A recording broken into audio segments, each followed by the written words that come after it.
not. I'm going to get really deep with you and your audience now.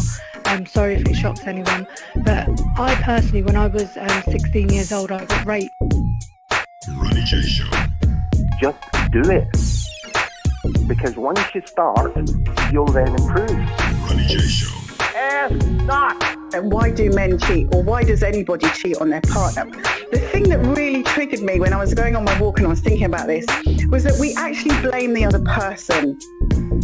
Ask not.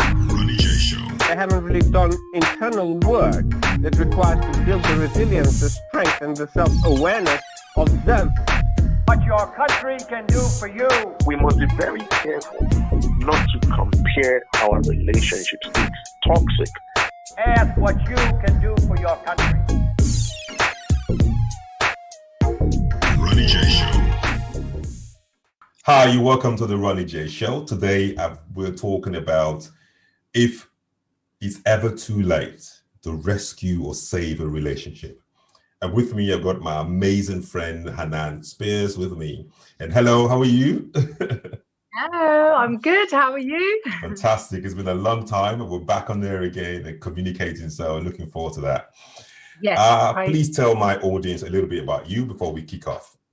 Right, so my name is Hanan Spears, as you kindly already said, and I work as a life coach. I do lots of other stuff as well, but in the coaching sense, I help people just move on in life, in any kind of area that they want to move on, whether it's from relationships or work, or they're going through bereavement, whatever it is. I assist people in just moving forward.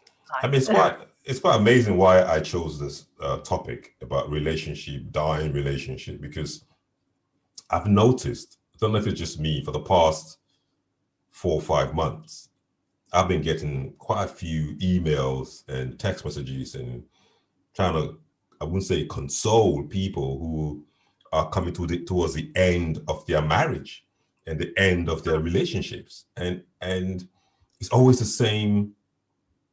It's kind of, they got a similar connotation, and something that I noticed that's similar is that either one, you never had time for me, or two, you're boring, you know. It's serious. There's a marriage after 14 years, and this lady's saying to the guy, he's boring. I was like, after 14 years, you just realized that this year. I mean, what's your take on all this? What's going on? Well, I think the first thing to look at in the last kind of 4 or 5 months, we've been stuck close to people that we're not maybe used to being around for so long, so much, obviously due to coronavirus. So a lot of people have spent a lot more time together. So it's a lot more time of getting to know someone. So you have to think, in a relationship, regardless if maybe one party is at home most of the time, there's a lot of going out and, you know, getting away from each other, mixing with other people, etc., etc. Coronavirus made us sit us all in, like, under the same roof for a long period of time, depending on people's circumstances. And, you know, when you've been with someone, like you mentioned, the 14-year relationship, you've got to think, how much time in that 14 years did they actually spend together, where they weren't sleeping, or, you know, they weren't having a social gathering, you know, meeting with friends or doing something. They're literally sat in the house together. So this time, I think this coronavirus time has really kind of brought out elements in people's relationships that maybe a lot of people decided to ignore over the years. And it was a time of reflection, because a lot of people were just staying at home. So in that time, they're probably, you know, looking at the loved one that they thought they loved, like, oh my gosh, you're so boring. Oh my gosh, what you do? You know, they'll see a different side to the individual. So the question really to ask is, are they seeing a different side to the individual, their partner, or is it a different side to them? Have they realized that they need, are they seeking happiness from somebody else? So whether it is from, you know, the environment around them, they might have got happiness from work. So whatever was going on at home in their relationship fine, we just got on with it. Did they look for happiness with their friend circle? So can't meet up with my friends, I've got no one to make me happy, just having a phone call here and there, you know. So I think coronavirus has brought out a lot of elements in people that maybe we didn't know about ourselves in that time as well. What do you think about that? Yeah, I know. I've taken quite a few notes from that. But how do we know when things are going sideways? How do we know if is it my problem? Is there something wrong with me, or is there something wrong with her? I think, Ronnie, we have to be honest with ourselves. It's always going to come from us, you know, regardless of whether we want to admit it or not. It's our ego, you know. When we get into a relationship, yeah, of course we grow and we develop as people, but we shouldn't expect that of people around us as well. People grow and change in their own times, you know. I know from myself, like just as a woman becoming a mother, it's a lot of changes has happened, you know. But I see that with my husband, it's not the same thing, you know. As a mother, for me, it's like I don't put myself first anymore. It's always my child first. Whereas my husband, sometimes I just think, wow, you're so selfish, you know. You can think about yourself and your needs and what you want to do in life, and you know, all your ambitions. Whereas me, it's like, well, what does my daughter want to do first? What can I do to please her? And then I think about myself. But is that right? Is that right though? Is that right? Because I was talking to Claire yesterday, and you're supposed to be the reverse. It's supposed to be like you find time for yourself, and then you're everybody else. Well, yeah, I think you always find time for yourself. I mean, parenting, everyone's different. There's no wrong or right way. There's no, it's not me sitting here saying, well, you're wrong if you're selfish for your needs. No, I think we have to put time for ourselves, especially as parents. But I just think that there are, you know, sometimes, not in all relationships, but, you know, I find a lot that people that I talk to in terms of relationships, you know, the partner's not doing enough. But it's the expectation of the you know, the other parent, you know, and it's generally the mum saying, oh, the father's not doing enough. Like, you know, I just called my partner selfish, you know. I see some of his traits as being selfish, but I also understand maybe that comes from his upbringing. You know, I know things about his family life and how he was brought up that were very different to my own. So me putting my child first was because maybe I felt I was always put first before my mum's needs as I was growing up, whereas my husband maybe didn't have that and just thinks, well, that's just normal, you know. So there's a lot of elements to look into why people do things the way that they do them, and what, you know, you might consider someone change.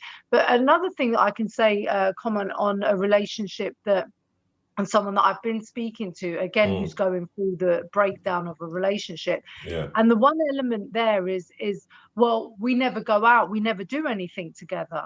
So to me, my response is like, well, arrange something then. You know, if you want to do something, why don't you take the initiative? Oh, well, he's the man.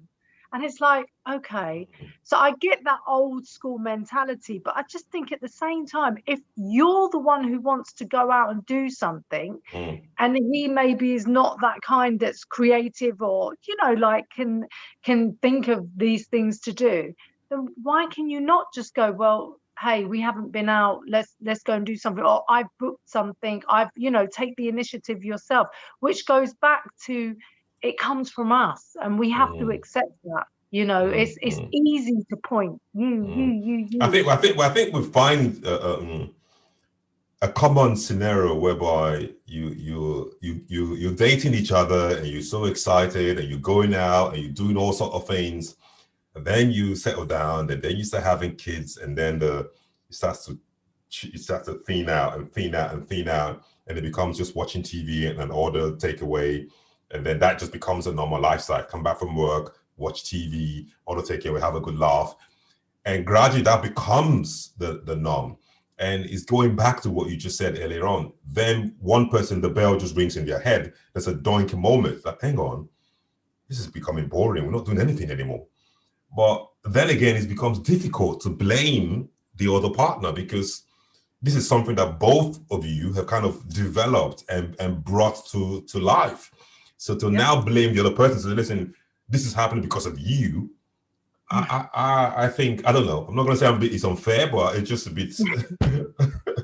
Yeah, but it's acceptance, Ronnie. You know, as human beings, we don't like to take responsibility when things go wrong. It's so much easier to blame the other person in any relationship. You know, whether it's your friends, it's your work, it's your children, it's your spouse, it's your partner, whatever it is. It's always so much more easier to blame the other party. But you know, when someone says that, oh, my partner's become boring or my life is just boring, well, then you have to ask yourself, why do you think it's going to become any different with somebody else? Because ultimately, yeah, you go through that romance period, you've just met, it's all exciting, you know, you want to make sure you look good all the time and everything else. Then yeah, when you settle down and you start living together and the norms wake up where, you know, you look a certain way and they witness you, you know, you witness each other looking certain ways, smelling each other's morning breath, that becomes the norm. Then you might have children, so then, you know, you're a bit tired all the time, and you know, both parties, the you know, one might be working and you know, so I mean, just life goes through different stages, and that's why, you know, especially, you know, it's not all partners are married, so but one of the wedding vows is till death do us part, you know, through sickness and health, you know, so sickness comes in many forms. It doesn't mean, oh, I'm sick, I'm dying, you know, mental sickness comes from being tired of work, just coming home feeling drained out. So you know, so that's why I think in relationships you really have to work at it. And I think it's the internet and, you know, this the whole way that the world is going in terms of reality shows and that people think the grass is greener on the other side. And you know, if you speak to people like the older generation, you know, people in their 70s, 80s, 90s who have been with their partners for, you know, that whole lifetime, and you say, how did it last? And it's like, well, it's finding happiness within yourself. It's being happy with you, you know, first and foremost. If you're looking to get happiness from your partner or from your kids or from your work, or you're always going to end up miserable because the expectation is never going to be there all the time. That's going to feel balanced for you as an individual. Like there's always going to be the low points. But if you're the kind of person that finds happiness, you know, you keep yourself busy with the things you like to do, you encourage your partner or, you know, your other half, you know, let's go out and do something. Oh, I've booked this. Oh, there's this nice restaurant, I really wanted to try it, so I booked it, we're going to go this Thursday. Take the initiative. And I think, yeah, and stop blaming, as hard as it is. I think some people watching might think that they find happiness in their partner. That if the relationship is, if they're in love, if the partner is showing them love, then that's the climax of their happiness. So when that reciprocation of love is not there, then they're completely distraught and damaged, and they assume and they expect that in this relationship, we're married or we're partners or whichever way, I love you so much, you have to love me so much, and that has to be the case. When that stops to be the case, it takes me back now to the question that you said, that the expectation of expecting your partner that you love to give you your climax of happiness is unreasonable. Yeah. But why should that be unreasonable? Should that not be a given? We're in a relationship, so yeah, it's of course in a relationship you want your partner to be reciprocal in emotions. Yes, but they shouldn't be the one providing you with happiness and with life, with the want to live, the want to. Well, imagine your partner dropped like passes away. Drop dead. Yeah, you know, they go out and they get a bus, you get a phone call, the police at the door, we're very sorry, which happens. And you can see the individuals that have basically relied on this person for life, you know, for breath. They've relied on that individual. They're the people that can't, you know, just struggle to move on and struggle to live past that, you know, and it's sad to see, but why would you do that to yourself? Find happiness from within you. Well, how and sorry to interrupt, how Exactly. I mean, to comprehend that, how do you find happiness from within Well, you or outside your relationship? you understand you know what you like, you know what you do. I'll make it really simple. If an individual has an argument with their partner and they're upset, then they hear a song that they like, they might just start tapping, what happened to I'm upset, what happened to that argument, it's gone. So you know there's a certain type of music or song that lifts your mood. Again, another thing, your partner again is upset you, male, female, whatever way round, and they've gone out. You end up picking up the phone and speaking to your another sibling, your parents, your friend, wherever. You end up having a laugh and a joke. Oh, look, there's another person that you can speak to, that you find happy thoughts and feelings with. Looking through, reading a book, looking through magazines. Happiness doesn't have to be, we shouldn't put, as we say, all our eggs in one basket. All my happiness relies on this one individual, because the reality of it, Ronnie, is that it actually doesn't. We just tell ourselves that. Some people do that. Oh, it's all on that person. But if they actually sat down and reflected on life and reflected on when things went wrong with their partner, they'll find that they did find elements of happiness within themselves that came out, whether it was through music or through, doing something else or speaking to someone else.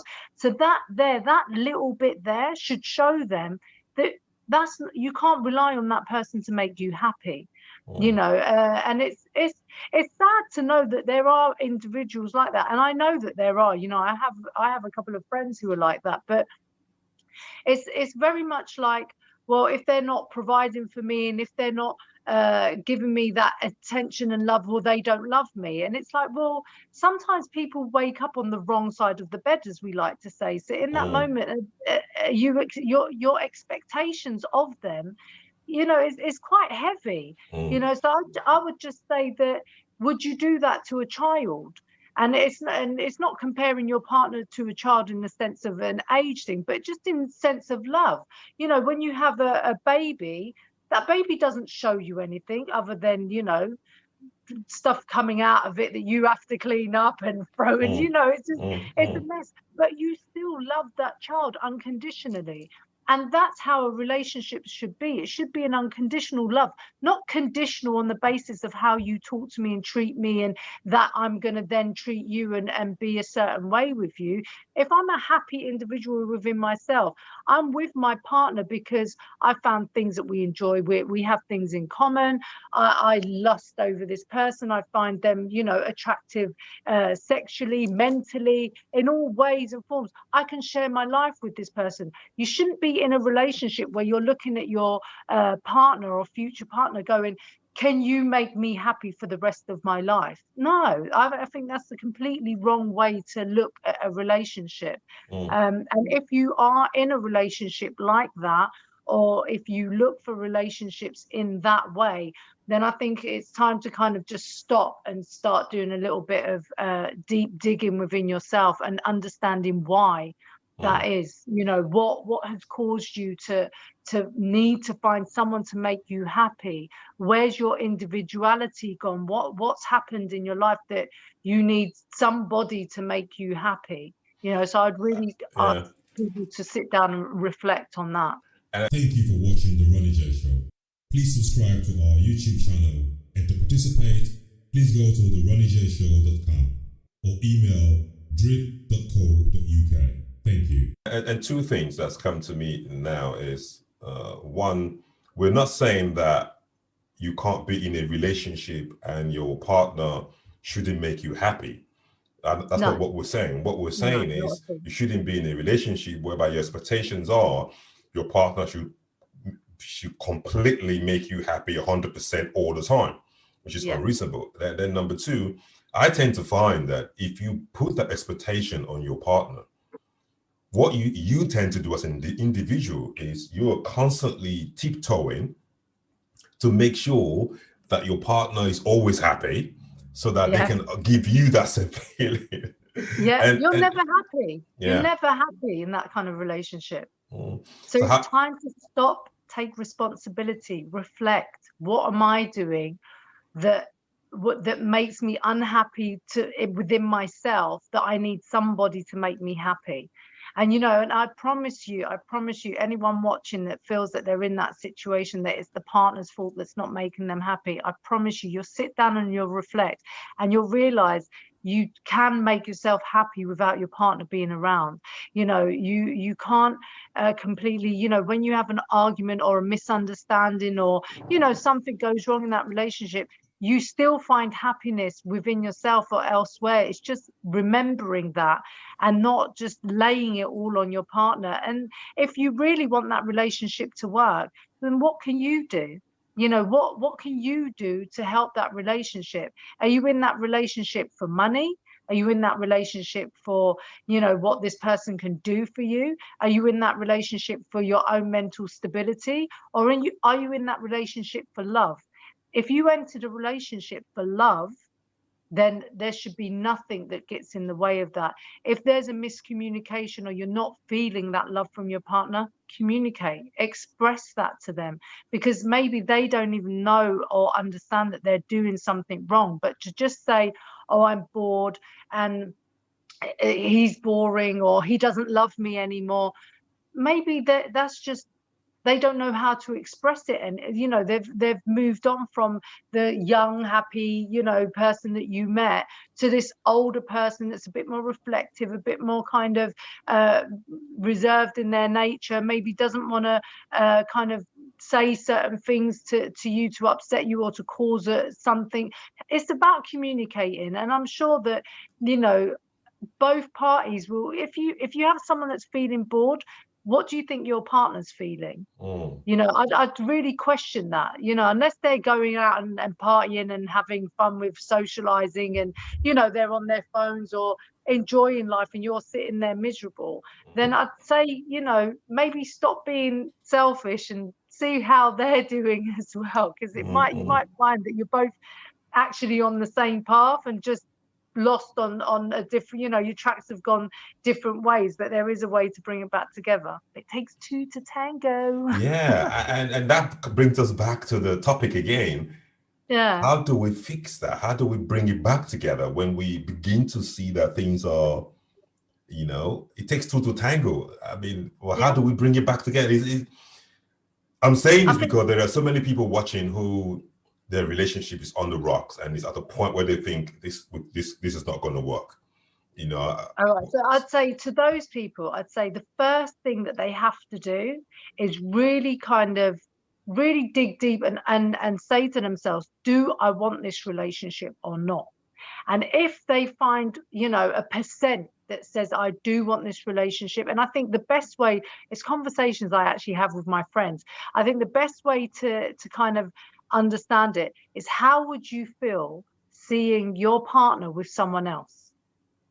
Really think about that. And if you think, oh, I don't care, then maybe you are ready, but be honest with yourself. Imagine you've gone on their phone and you've seen messages from someone else. How are you going to feel? And this is just imagination.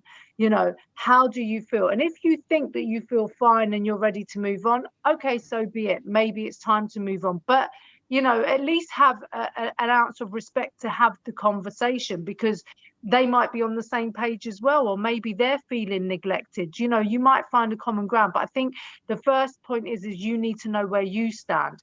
And if you're breaking up from a relationship because of social media or social kind of environments, you think the grass is greener on the other side, you've got to remember that there's two pieces in that puzzle and you're one of them.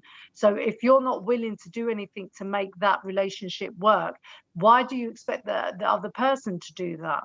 Yeah. And then the last thing is that if you think that there is an ounce of rectifying this relationship, or you think, I've married you for life, or I've decided to be with you for the rest of my life, whatever the case may be, you want that to work. Now, I think there's simple things that you can do, like sitting down and looking through pictures together of the past, reminding yourselves, sit down and have a conversation, play a game. I love Why that. did we get together? Yeah.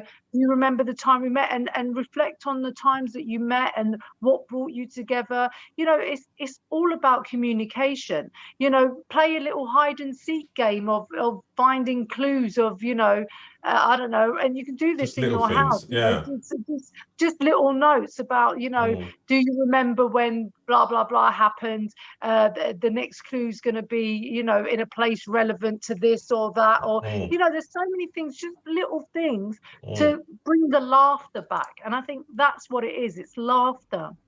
Laughter in the house makes a very big difference in your communication. And if you're not laughing together, it's very difficult to do very much else together. Yeah, and it takes two to tango. It takes two to tango. I mean, really and does. it takes, because what you then have is, you then have maybe the one side of the relationship, the man or the woman, or either way, man or whatever, they're trying so hard and the other person is not reciprocating. So eventually it just wears you down and you just think that. But I love the question that you asked, how would you feel if you see your partner with somebody else? I think that is a litmus test that would straight away, I will kill him, I will die. That means you still have something in your heart. I believe that's why you asked that question, isn't it? Yeah, and because there are some people who go, I don't want to be with them, but no, they can't be with anyone else. And you think, well, why? But why? That makes no sense. Yeah. Well, what? Does he think he's going to be happy with someone else? Or does she think she's going to be happy with someone else and they can't be that way with me? And you're like, okay, so you still have feelings for this person. No. You're like, okay, let's try some honesty here. Yeah, I think it's a painful scenario, which it is. And I just hope that those who are watching, although you can kind of pick one or two things on what we're saying, but I think one of the key things that's coming out here is there needs to be that communication and determination to work hard at it, because he ain't just gonna flip around and just get better overnight. No. And we need to be aware, though. I mean, based on what we're saying, we need to be aware of and be observant to know when things are beginning to slip down a bit. Because we can get into this routine of this boring lifestyle and come back from work, watch TV, have dinner, go to sleep, wake up the next morning. Before you know it, we've done 1 year of doing nothing. Yeah. And then everyone gets busy. But I want to go back to... I wouldn't call it boring though, Ronnie, because sometimes, that in itself can be enjoyable. But, because there are people who can just go to work, come home, snuggle up and watch TV together, make dinner together in the kitchen. That lifestyle, because some people say, oh, we don't have the money to go out. We don't have the funds and the means. So I think I'd be careful in calling it boring, because you can make just that fun. Even if you're the kind of family that have, ready-made oven meals or ready-made microwave meals, you don't necessarily chopping up and cooking food, and you can do that together. Still, there's so many things that you can do together, whether it be the snuggling up, whether it be, okay, well, we're going to make a cup of tea. Well, I'm only going to put the tea bag in. You're going to have to do the rest. Make it fun. Make it togetherness. Even if you can't afford the going out and the social life, you can go for a walk. I think we're tier 2. Are we allowed to go for a walk now? There's simple things we can do together. So it's not all about the money. It's not all about looking at what other people have got and done and whatever. It's about what you can do with what is available to you. You have a roof over your head. You have, everyone's got mobile phones now, so they can play games. I mean, you can download games on your phones and play together. Like you on your phone, they on their phone, but you're playing together. There's so much that we can do together. If I relate this back to ethnic minorities who live in the Western countries, we spend a lot of our time working and less time at home with the family. And that's why I think that there is a high rate of broken relationships within the ethnic minorities at the moment, because of the less time we spend with our family. We wake up, we leave home at 5 o'clock in the morning. We don't get back till about 9 o'clock at night. You just enough time to have your bath, have dinner, sleep the next morning, routine like that. So for those of you who are watching, it is critical that you please, your children need your presence. I can't say that more than enough, Before you know it, they're 15, 16, 17, they're out of the house. And then you're wondering, where's all that time gone? And you look at your photo album, you've only got 3 or 4 pictures, like, but I provided everything for you. I worked so hard. I was working, killing myself just to make you happy. And now you don't love me. You la la la la la. Yeah. Do you know the thing is, Ronnie, with that is that a lot of children who grow up like that, you find they're actually, they almost like idolize that parent who's not around. So and a lot of, I know there'd be a lot of single parents that can relate here, is that the parent that's hardly there, the child sees them as this idol, like they can't wait to be around them and just, you know, do anything with them, even if it's 5 minutes, just, yeah, I'm not doing nothing, I'm available. Whereas the parent who's there, who's actually doing everything, they're the ones who get the hard time from the kids. But yeah, cultural aspects do play into it a lot. And I think, again, why cultural aspects come into it, especially when you've got partners that are maybe grown up very traditional culturally, as opposed to maybe some that have grown up more westernized. And I think when you have couples like that together, there can be challenges like that, you know, because, you know, traditionally back home in Africa, in Morocco, in Nigeria, I'm sure like most of Africa, most foreign countries, if you like, the man goes out to work and he comes home and he sits, he's in his office or in his chair, and the woman's doing everything. So, and they're fine with it because that's just the culture. The man goes and does his thing, and the women sit there and natter all day, and, you know, but here in Western countries like England, that's not the case. You know, it's the woman has to work as well, you know, and even if the woman's not working, she's got a busy life with the house, with the kids. The way the world is very different to back home. You know, you don't have your neighbors just coming and knocking on your door and sharing food and all these elements, you know, it's very different. So yeah, as much as that plays a role, I think that, again, the different elements of that can make it harder as well, you know.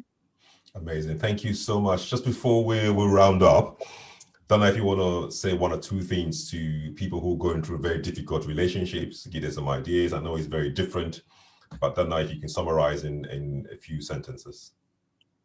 I'd like to say, if you are going through a difficult relationship and you need to talk to someone who doesn't know you or your surroundings or anything, call me. Facebook has a call thing. You can call on Facebook, I think, most of the things. But always, I think one of the key things is maybe talk to someone who's outside of your circle, just to get some clarity within yourself, because I think we're more honest when we speak to strangers than we are when we talk to our friends or our family members. And get clarity within yourself first, you know, really kind of dig deep to find out what are the issues in your relationship, not just saying, you know, something as trivial, oh, it's boring, or he doesn't support me anymore, he doesn't tell me he loves me anymore. You know, really dig deep and kind of work out, when did it start and what role you had to play in it, and whether you can change things. And I think it's a real responsibility to take on board.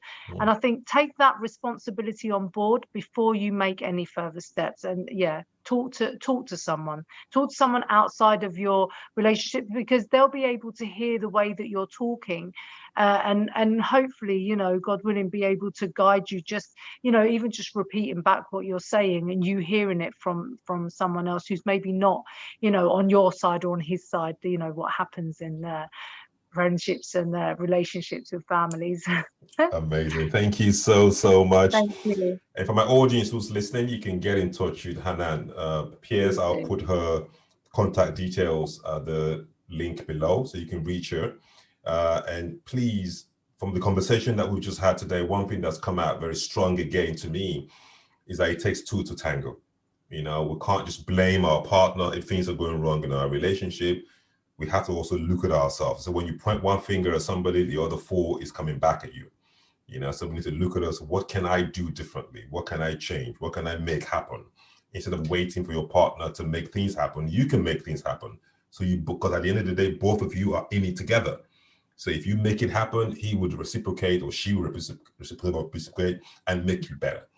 So I wish you all better. My name is Ronnie Jacobs, and thank you for watching the Ronnie J Show. Thank you so much, Hanan. Have a great week. Thank you. Thank you. Take One care. love. Bye-bye. God bless you. Thank you.